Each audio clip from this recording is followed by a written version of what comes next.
Bayangkan sebuah kawasan di California yang dahulunya dipenuhi dengan kebun aprikot dan juga ladang yang luas berubah menjadi pusat teknologi yang paling berpengaruh dalam dunia. Itulah kisah luar biasa Silicon Valley, tempat lahirnya syarikat-syarikat gergasi macam Google, Facebook, Apple dan juga Tesla.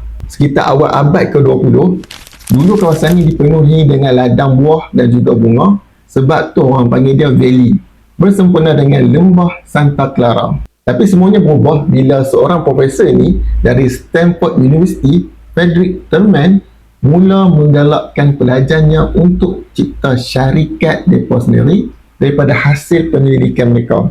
Dari situ budaya inovasi dan cuba je dulu mula berakar. Ada dua pelajar iaitu William Hewlett dan juga David Packer dengar nasihat tu. Dan mereka ni pun tubuhkan Hewlett Packard iaitu HP dalam garas kecil pada tahun 1939. Dari garas kecil inilah bermulanya simbol budaya startup yang kita kenal hari ini, iaitu idea besar, bajet kecil tapi semangat yang luar biasa.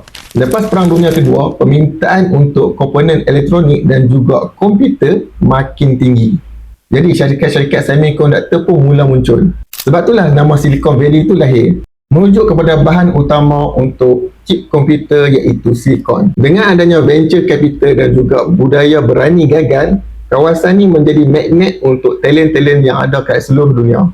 Hari ini, Silicon Valley bukan sekadar tempat untuk bekerja, tapi ia menjadi satu simbol cara berfikir. Dekat sini orang tak takut gagal, yang penting mereka cepat belajar dan terus cuba dan cuba. Bayangkan ni, daripada ladang buah kepada teknologi AI.